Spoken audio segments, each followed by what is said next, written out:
Jesus goes up a mountain and sits down. His disciples and then the crowds gather round him. And then Jesus gives us first a powerful vision in the Beatitudes, a code of the best of what it means to be human. But the same Beatitudes are also a mirror. When we look in that mirror, we see how far we fall short. We begin to be honest with ourselves and to long for change. This week, I want us to listen to the Beatitudes in a third way. See them as a portrait of Jesus, the one the crowds have gone up the mountains to see and to listen to. They sense something in Jesus which is unique, different. It's more than the miracles. It's more than the wisdom of his teaching. It is the person he is.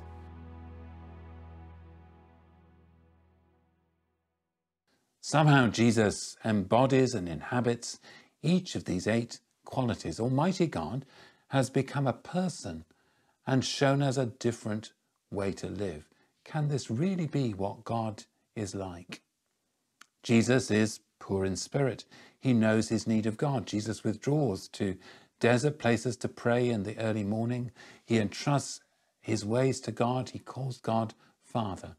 He knows he can do nothing without God's grace and power. Jesus weeps often in the Gospels. He's deeply moved when he meets those who are bound by evil or sickness. He mourns the death of his friend Lazarus. He weeps over the city of Jerusalem.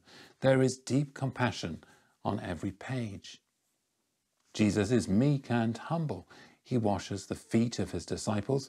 He doesn't seek power or status. He comes to serve, not to be served, and to give his life as a ransom. He surrenders himself to his enemies and even to death. Jesus is hungry and thirsty for justice. Wherever he's able, he rights wrongs.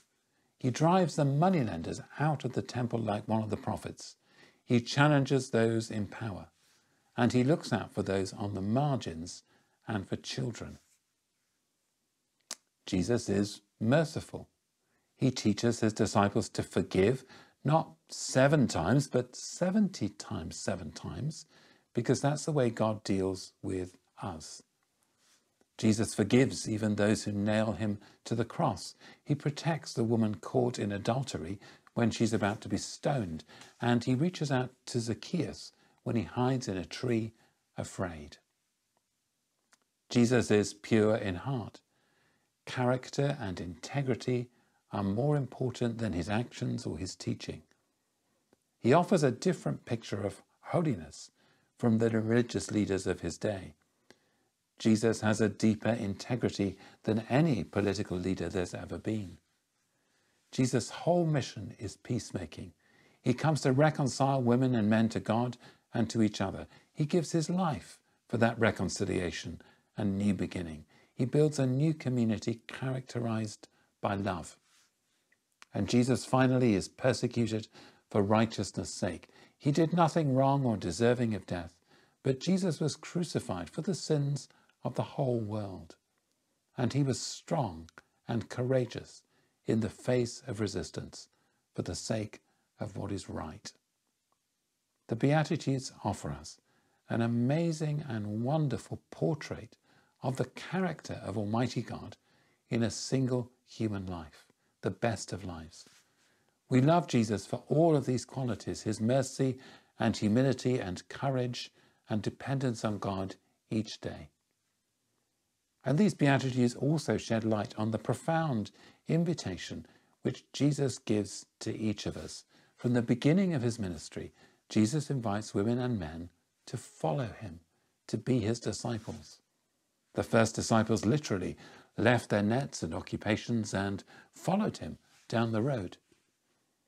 But that invitation to follow is about more than obeying his teaching or following his guidance in our lives. The invitation to follow is a call to be with him and to be like him, to become more Christ-like, more like this portrait in all we are and say and do. So the vision and the portrait and the mirror all connect.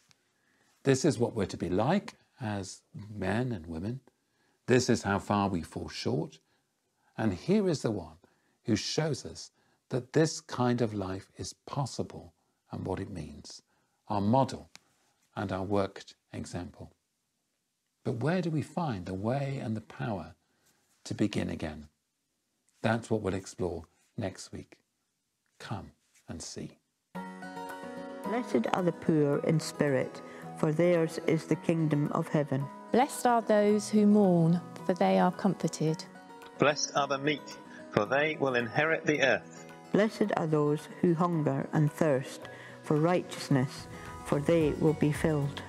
Blessed are the merciful, for they will be shown mercy. Blessed are the pure in heart, for they will see God. Blessed are the peacemakers, for they will be called children of God.